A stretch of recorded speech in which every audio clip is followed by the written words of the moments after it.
Le moment où tu ouvres la bouche, tu remets la clé de ta chute. Tu penses parler, connecter, convaincre, mais aux yeux d'un stratège, tu fais tout le contraire. Tu livres les plans de ton esprit, tes faiblesses, tes désirs, tes peurs, tes points de rupture. Niccolò Machiavel, l'auteur du Manuel du pouvoir, a compris une vérité brutale que la société moderne a oubliée. Il savait que la personne la plus dangereuse dans la salle n'est jamais celle qui crie. Ce n'est jamais celui qui veut prouver qu'il a raison. C'est celui qui écoute, observe et ne dit rien. Pendant que tout le monde s'épuise à vouloir être compris, l'observateur silencieux amasse les munitions pour les détruire. Si tu as déjà senti que les gens utilisent tes propres mots contre toi, que tu rends ton pouvoir sans le vouloir, c'est parce que tu n'as pas maîtrisé l'art du silence. Aujourd'hui, on change ça. Nous vivons dans un monde qui a peur du calme. Regarde autour de toi. Les gens remplissent chaque seconde de bruit. Podcast, musique, petites conversations, notifications. C'est une addiction collective. Mais pourquoi ce besoin de combler le vide? Pourquoi le silence est-il si insupportable pour la plupart? Parce que le silence agit comme un miroir. Quand le bruit s'arrête, tu es forcé d'être seul avec toi-même. Tu es obligé d'entendre les pensées que tu fuis depuis toujours. Pour la plupart, cette voix intérieure est une chambre de torture. Alors ils parlent, bavardent du temps, de la politique, de leurs problèmes, désespérés de validation, désespérés d'être vus. Voici la réalité sombre. Plus tu parles, moins tu es entendu. Plus tu t'expliques, moins tu es respecté. Machiavel a observé que les hommes jugent généralement plus par l'œil que par la main. Tout le monde peut voir, peu peuvent sentir. Tout le monde voit ce que tu sembles être. Peu savent vraiment ce que tu es. Quand tu parles constamment, tu deviens commun. Tu deviens une marchandise. Économie 1-1. Quand l'offre est abondante, la valeur chute. Si tes mots sont partout, ils ne valent rien. Mais la personne qui parle rarement, qui garde ses mots comme de l'or, quand elle finit par parler, la salle s'arrête. Les gens se penchent. La valeur de sa voix est artificiellement gonflée par sa rareté. On t'a dit que pour être charismatique, il faut être un grand conversationnaliste, drôle, spirituel, rapide. C'est un mensonge vendu par ceux qui veulent que tu les divertisses. Le vrai pouvoir, celui qui fait respecter sans demander, vient du mystère. Et il n'y a aucun mystère chez une personne qui narre toute sa vie. Pense à la dernière fois que tu as argumenté avec quelqu'un. Tu as senti le besoin brûlant d'expliquer ton point de vue, de le corriger, de le faire comprendre. Tu as dépensé ton énergie, ta logique, tes émotions, tes faits. Et qu'est-ce qui s'est passé? Ils n'ont pas dit « Oh, tu as raison, je m'excuse ». Ils ont utilisé tes mots pour nourrir leur contre-attaque. Ils ont pris ta vulnérabilité et l'ont transformée en arme. Machiavel nous avertit de dissimuler nos intentions. Il savait que si ton ennemi sait ce que tu veux, il sait comment te manipuler. Si tu dis au monde que tu cherches l'approbation, ils la retiendront pour te contrôler. Si tu avoues ta peur de l'abandon, ils menaceront de partir pour te soumettre.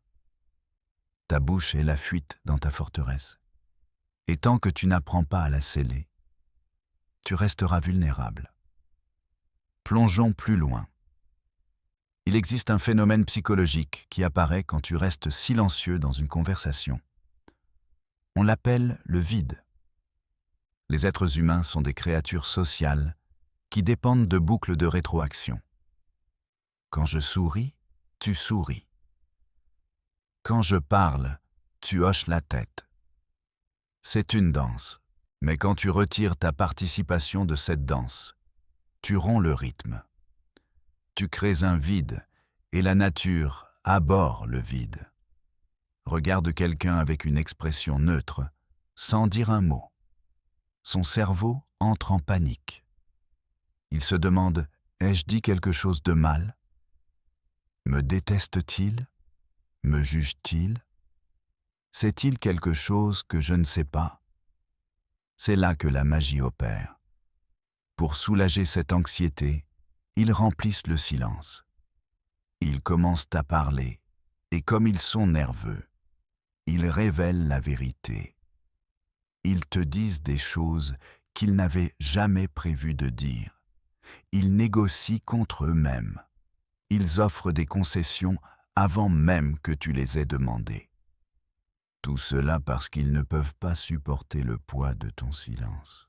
Machiavel conseillait au prince de laisser les autres montrer leurs cartes d'abord. En restant silencieux, tu forces l'autre à définir la réalité de l'interaction. Tu deviens le juge, ils deviennent le prévenu. Imagine une négociation. Tu demandes une augmentation de salaire. Le patron répond « Nous ne pouvons pas faire cela maintenant ». La plupart des gens sauteraient immédiatement « Je comprends, mais j'ai travaillé très dur » et s'arrêteraient. Reste muet. Regarde-le dans les yeux. Compte jusqu'à 5 dans ta tête. Pendant ces 5 secondes, le patron ressent la pression. Il pense « Il n'accepte pas cette réponse. Il pourrait partir. Je dois réparer cela. » Et souvent, il brise le silence en proposant « Peut-être dans 3 mois » ou « Nous pouvons offrir un bonus ». C'est le silence armé. Ce n'est pas passif. C'est agressif. C'est un mouvement de pouvoir qui déplace la dynamique de ta recherche de validation à leur recherche de la tienne. Mais pour faire cela, il faut être prêt à rester dans le feu. Il faut être à l'aise avec la tension. La plupart des gens ne le sont pas. Ils ont tellement peur d'être gênés qu'ils sabotent leurs propres intérêts juste pour que la conversation continue. Tu dois tuer cette partie de toi qui a besoin d'être aimée. Le mental machiavélien n'est pas question d'être aimé. C'est question d'être efficace. Si tu veux être efficace, apprends à laisser le silence faire le gros du travail. Il y a une habitude qui te rend faible, insécure, de bas statut. JAD. Justifier, argumenter, défendre et expliquer. Chaque fois que quelqu'un te questionne, te critique ou même te regarde de travers, ton instinct est de JAD. Tu veux mettre les choses au clair. Tu veux expliquer tes intentions. Je ne le voulais pas comme ça. J'essayais juste d'aider. Le trafic était mauvais. Écoute ce ton. C'est le ton d'un enfant dans le bureau du principal.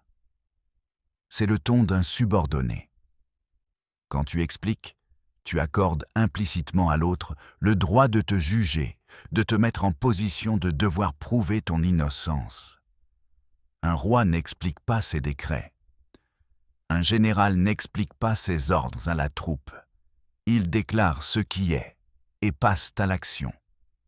Machiavel savait que les apparences sont tout. Si tu sembles incertain, tu es dévoré vivant, et rien ne crie l'incertitude plus fort que le surexpliqué. Quand tu prends une décision, possède-la. Quand tu commets une erreur, reconnais-la et corrige-la. Mais n'explique pas. J'ai fait une erreur, ça ne se reproduira plus. C'est la force. J'ai fait une erreur parce que je suis fatigué. Mon réveil n'a pas sonné. Mon chat était malade. C'est la faiblesse. Plus tu utilises de mots pour soutenir tes actions, moins elles paraissent stables. C'est comme un bâtiment. Une structure qui se tient toute seule n'a pas besoin de poutres de soutien. Une structure qui s'effondre a besoin d'échafaudage. Tes explications sont cet échafaudage. Elles disent au monde: mon caractère n'est pas assez fort pour tenir tout seul. C'est difficile, ça va contre ton conditionnement social. Tu as été élevé pour être poli, pour être gentil. Mais la politesse est souvent juste la soumission en smoking. Essaye cette expérience une semaine. Quand quelqu'un te demande pourquoi tu as fait quelque chose, donne la vraie raison en une phrase, ou dis simplement « parce que j'ai décidé ». Puis arrête. Observe leur réaction. Ils seront confus. Ils attendront l'excuse, le pardon, le remaniement. Quand ça n'arrive pas, leur respect grimpe parce que tu viens de montrer que tu ne cherches pas la permission d'exister. Tu es souverain, et la souveraineté exige le silence. Elle exige la capacité de laisser les autres te mal comprendre. C'est un niveau profond de force. Peux-tu être le méchant dans l'histoire de quelqu'un sans essayer de réécrire le scénario? Peux-tu les laisser penser que tu es arrogant, froid ou erroné et continuer ton chemin? Si tu peux, tu deviens intouchable parce que ta valeur ne dépend plus de l'opinion d'autrui. Dans la guerre, le renseignement est la monnaie la plus précieuse. Si je connais l'emplacement de tes troupes, tes réserves, tes peurs, j'ai déjà gagné. La vie est une forme de guerre. C'est une compétition pour les ressources, le statut, les partenaires, la paix intérieure. Machiavel écrivait: le lion ne peut se protéger des pièges, le renard ne peut se défendre contre les loups.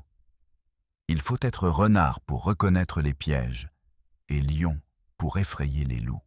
Pour être renard, tu dois opérer dans l'ombre. Tu dois être illisible. Quand tu racontes toute ta vie, tu allumes les projecteurs sur ta position. Tout le monde peut te voir, mais toi, tu ne vois personne. Tu dis à tes collègues que tu détestes ton patron. Maintenant, ils ont du levier. Tu dis à ton ami que tu as des problèmes de couple. Maintenant, ils jugent ton partenaire ou répandent des rumeurs. Tu dis à Internet ton prochain grand mouvement business. Tes concurrents savent exactement comment te bloquer. Tu appelles ça déverser. Machiavel l'appellerait suicide. Tu dois cultiver l'asymétrie d'information. Cela signifie que tu sais plus sur eux que eux ne savent sur toi. Comment faire? En posant des questions et en retenant les réponses. Deviens un trou noir d'informations. Absorbe tout.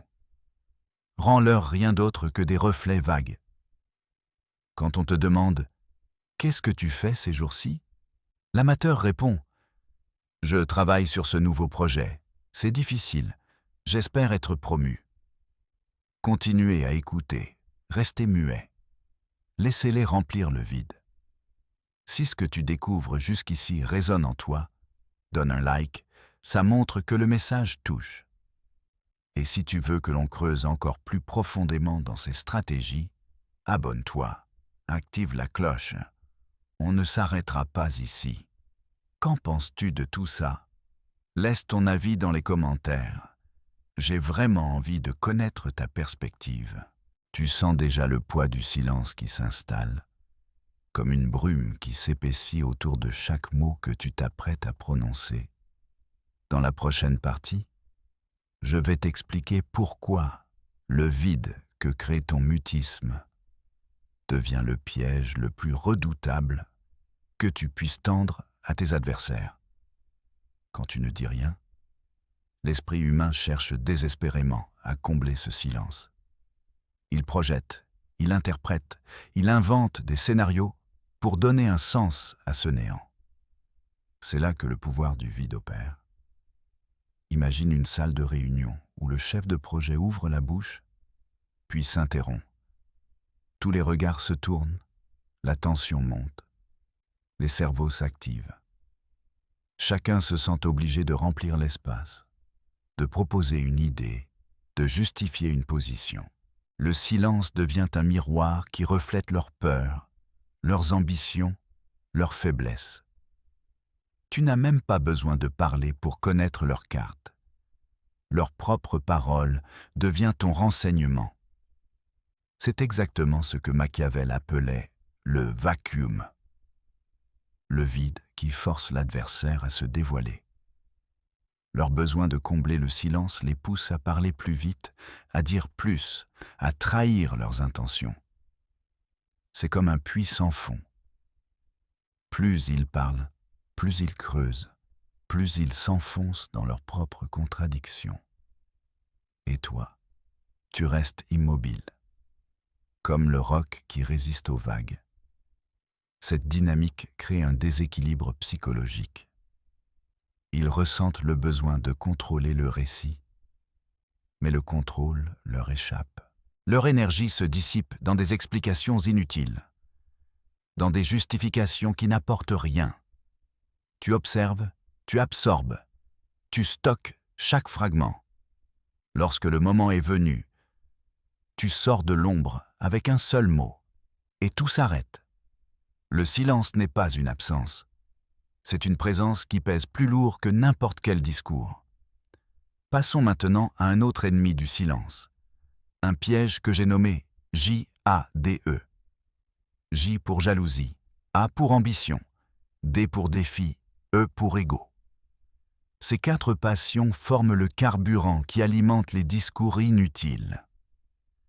Quand un individu est pris dans le feu de la jalousie, il cherche à se comparer, à expliquer pourquoi il est inférieur ou supérieur. L'ambition le pousse à se vanter, à justifier chaque action comme une preuve de son ascendant. Le défi le rend agressif, il doit prouver qu'il a raison, qu'il domine le débat. Et l'ego, le maître du bruit, réclame l'attention à chaque instant. Ces 4 forces créent un besoin compulsif de parler, de se justifier, de se défendre. Leur effet combiné détruit l'autorité parce qu'ils exposent la fragilité du locuteur.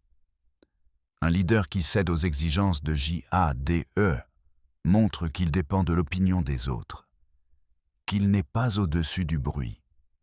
Le pouvoir s'évapore dès que le discours devient une quête d'approbation. Machiavel, dans son traité, décrivait déjà ce phénomène sous le nom de « l'homme qui veut tout expliquer ». Il perdait son aura, car le mystère s'échappait, remplacé par le détail. Leçon essentielle: pour garder le contrôle, il faut neutraliser J-A-D-E avant qu'il ne s'installe. Comment? En pratiquant 3 protocoles qui transforment le silence en arme vivante, dès cet instant même. Premier protocole. Le fil d'attente. Chaque fois que l'on te pose une question, réponds par une simple affirmation, puis laisse le silence s'épaissir. Ne remplis pas le vide avec des explications superflues. Le silence crée une tension qui pousse ton interlocuteur à approfondir, à reformuler, à chercher le sens que tu n'as pas donné. Tu récupères l'information, tu contrôles le rythme. Exemple. On te demande comment se porte ton projet. Tu dis simplement « en bonne voie », puis tu observes. Leur curiosité les pousse à demander quels sont les obstacles, quelles sont les étapes suivantes. À chaque réponse, tu ne donnes jamais plus que le strict nécessaire et tu laisses le vide grandir. Deuxième protocole. Le regard de l'observateur. Quand tu es dans une discussion, adopte une posture détachée, les yeux fixés légèrement au loin, comme si tu évaluais le champ de bataille. Ne montre aucune émotion. Le silence de ton corps parle plus fort que n'importe quel mot. Les autres, sentant ton indifférence, cherchent à combler le manque d'émotion par leurs propres mots, révélant leurs intentions. Cette technique fonctionne que tu sois en réunion, en négociation ou même dans une conversation informelle. Le troisième protocole, le retour inversé. Quand quelqu'un te lance une accusation ou une critique, ne réponds pas directement. Réponds en posant une question qui renvoie le focus sur lui. Par exemple, si on te dit « tu ne respectes jamais les délais », tu réponds « qu'est-ce qui, selon toi, montre un manque de respect ?» Le silence qui suit ta question oblige l'autre à se justifier, à exposer ses propres critères, à dévoiler ce qui le motive réellement. Tu récupères ainsi des données précieuses, tout en restant silencieux. Ces 3 protocoles forment la trinité du silence stratégique. Mets-les en pratique dès maintenant, et tu verras comment chaque interaction se transforme en un champ de collecte d'informations, où tu deviens le maître du jeu. Tu n'as plus besoin de parler pour être entendu. Tu laisses ton absence parler à ta place. Passons à la partie finale, le moment où le silence devient une arme décisive. Imagine que tu es à la tête d'une équipe, que les membres commencent à débattre, à se disputer, à perdre de vue l'objectif. Tu observes, tu laisses le bruit s'amplifier, puis, à l'instant crucial, tu interromps le vacarme par un simple silence. Le silence qui suit est d'une densité telle qu'il coupe le souffle. Tous les regards se tournent vers toi. L'attention se reconcentre instantanément. Tu ne dis rien d'autre. Mais la gravité de ton geste impose le respect. C'est le pouvoir de l'arrêt. Machiavel écrivait que le prince qui sait se faire attendre, qui impose le temps, domine le monde. Tu es ce prince. Tu n'as plus besoin de justifier tes décisions, car le silence a déjà créé le cadre, le respect, l'attente. Lorsque tu choisis de parler, chaque mot devient un décret, chaque phrase un commandement. Le poids de tes paroles est multiplié par l'absence de paroles précédentes. C'est ainsi que le silence se transforme en arme fatale. Récapitulons les points clés. Parler dilue ta valeur, comme du sable qui s'échappe entre les doigts. Le vide que crée le silence force les autres à se révéler, à combler le manque. JADE est le piège qui fait parler les faibles, qui détruit l'autorité. Les 3 protocoles, file d'attente, regard de l'observateur, retour inversé, te donnent les outils pour contrôler le flux d'informations. Et enfin, le moment de l'arrêt. Le geste qui impose le respect sans un mot supplémentaire. Si tout cela résonne en toi, si tu sens que tu peux appliquer ces principes dès aujourd'hui, montre-le. Laisse un pouce en l'air, signe que tu es prêt à passer du bruit au pouvoir. Si tu veux approfondir, abonne-toi, active la cloche et reste connecté. Les prochains épisodes décortiqueront d'autres stratégies de Machiavel, du mensonge élégant à la manipulation des masses. Et maintenant, à toi de jouer. Quel protocole vas-tu tester en premier? Quel moment as-tu déjà vécu où le silence a changé le cours d'une discussion? Partage ton expérience dans les commentaires. J'ai hâte de lire tes histoires. Souviens-toi, le vrai pouvoir ne crie jamais. Il attend patiemment que les autres remplissent le vide. Et c'est dans ce vide que tu deviendras l'invisible maître du jeu. Tu sens déjà le poids du silence qui s'installe autour de toi, comme une brume épaisse qui enveloppe chaque parole non dite. Laisse-lui le temps de se condenser, de prendre forme, de devenir du fer trempé. Quand tu choisis de rester muet, tu crées un espace où les autres doivent se battre pour combler le manque. Ils projettent leur peur, leurs désirs, leur stratégie sur ce néant que tu as imposé. C'est ainsi que le pouvoir se révèle, non pas dans les cris, mais dans l'attente. Imagine la scène d'un conseil où chaque dirigeant attend que le plus sage prenne la parole. Tous les regards sont rivés sur lui. Chaque respiration devient un compte à rebours. Et le silence, lui, devient la clé qui ouvre la porte de la décision. Tu n'es plus un simple participant. Tu deviens le catalyseur.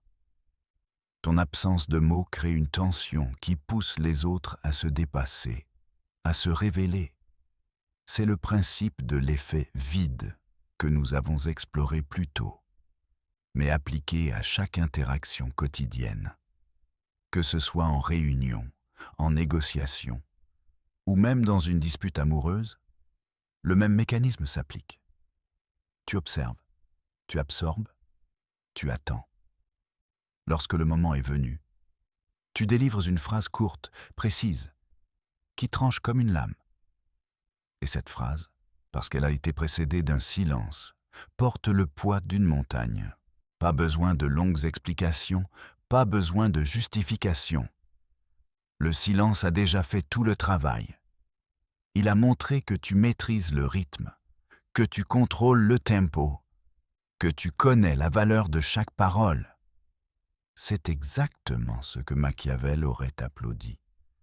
Le prince qui sait se faire attendre, qui impose le temps, qui laisse les autres se consumer dans leurs propres mots. Tu es ce prince, tu es ce stratège, tu es l'architecte du vide. Maintenant, il faut que tu passes à l'action. Commence dès cet instant. La prochaine fois que tu sens le besoin de parler, interroge-toi. Est-ce que mon silence pourrait faire plus d'effet? Si la réponse est oui, retiens ton souffle, garde les lèvres scellées, observe la réaction. Tu verras rapidement que les autres cherchent à combler le silence, à te donner ce qu'ils pensent que tu attends. C'est le piège JADE qui s'effondre sous leur propre poids. Et chaque fois que tu réussis à faire ce choix, tu renforces ton autorité. Tu alignes ton image sur celle d'un être inébranlable. Rappelle-toi les 3 protocoles que nous avons décortiqués. Le fil d'attente, le regard de l'observateur, le retour inversé. Le fil d'attente crée la tension, le regard de l'observateur montre que tu es au-dessus du jeu. Le retour inversé renvoie l'énergie vers ceux qui l'ont donnée. En les combinant, tu deviens un maître du flux d'informations, un chef d'orchestre qui dirige le silence comme une symphonie. Prends un instant maintenant, ferme les yeux. Imagine le bruit qui s'éteint autour de toi. Ressens le calme, la clarté qui s'installe. C'est là que naît le vrai pouvoir. Si ce texte résonne en toi, si tu sens le frisson de la stratégie qui se réveille, montre-le. Laisse un pouce levé. Fais savoir que tu es prêt à quitter le vacarme pour entrer dans le royaume du silence. Et surtout, ne reste pas seul dans cette quête. Partage dans les commentaires le moment où le silence a changé le cours d'une discussion pour toi. Quel protocole vas-tu tester en premier? Quels résultats as-tu déjà observés quand tu as choisi de rester muet? Tes expériences sont le carburant qui alimente cette communauté de stratèges. Ensemble, nous bâtirons un réseau d'individus qui ne laissent plus leurs mots se perdre dans le bruit ambiant. Si tu veux approfondir, abonne-toi, active la cloche et reste connecté. Les prochains épisodes décortiqueront d'autres leçons de Machiavel. Le mensonge élégant, la manipulation des masses, la dynamique du pouvoir invisible. Chaque leçon sera une pièce supplémentaire du puzzle qui te permettra de devenir l'invisible maître du jeu. Alors, avant de partir, souviens-toi d'une chose essentielle. Le vrai pouvoir ne crie jamais. Il attend patiemment que les autres remplissent le vide. Et c'est dans ce vide, rempli de tes propres décisions, que tu forgeras ta légende. À toi de jouer. Le silence est ton arme. Utilise-la avec sagesse, et le monde s'inclinera devant ta présence silencieuse.